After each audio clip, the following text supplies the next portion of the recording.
It starts with an idea and a collaboration with the rheumatologist.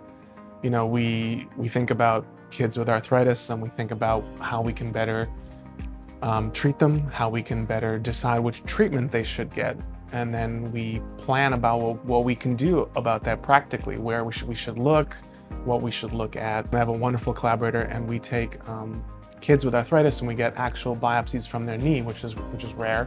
We wanted to use that to try to understand what about that knee is making them sick, is driving disease.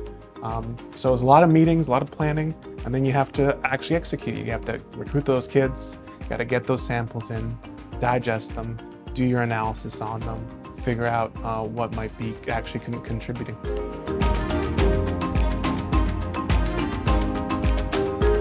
All right, this is a tissue culture incubator.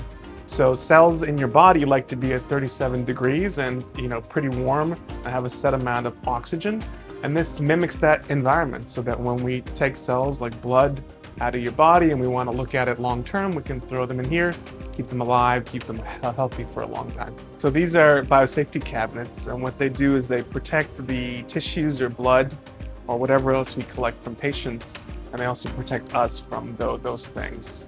So one of the projects we have is with pediatric arthritis, and we get samples from joints, and they end up here, and under these hoods they get digested into individual cells, and those we process to try to understand what's driving the inflammation.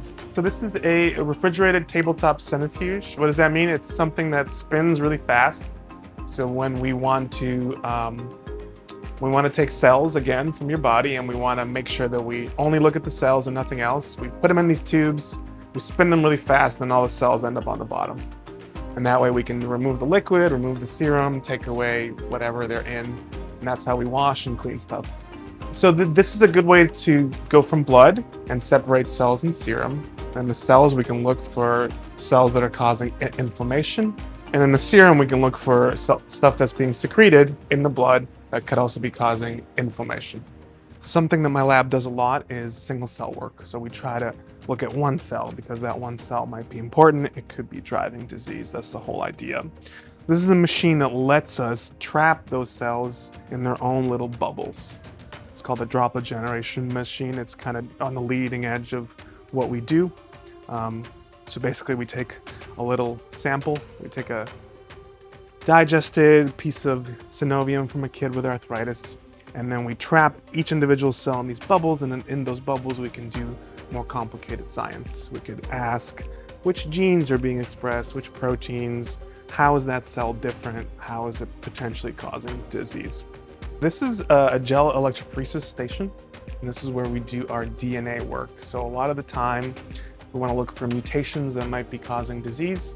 And one of the things we have to do is take DNA and separate it by size to try to figure stuff out. So this is a setup that lets you do that. It's an electrophoresis thing, so you load your DNA and you apply a current, and then the DNA will separate based on size. So there's a lot of little things that all add up to contribute to research and discovery. Stuff you wouldn't think about. I mean, there's like pipettes, which aren't large but very important. It's like a basic tool in the lab, like a hammer, right? That we use every day. There's like tubes for storing stuff, like holding blood and samples.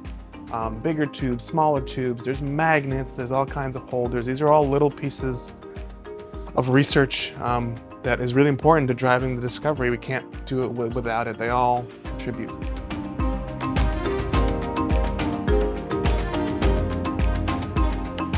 Oh, I think the early investments are the most important investments. That's when you're truly developing new ideas that need lots of support to really get off the ground.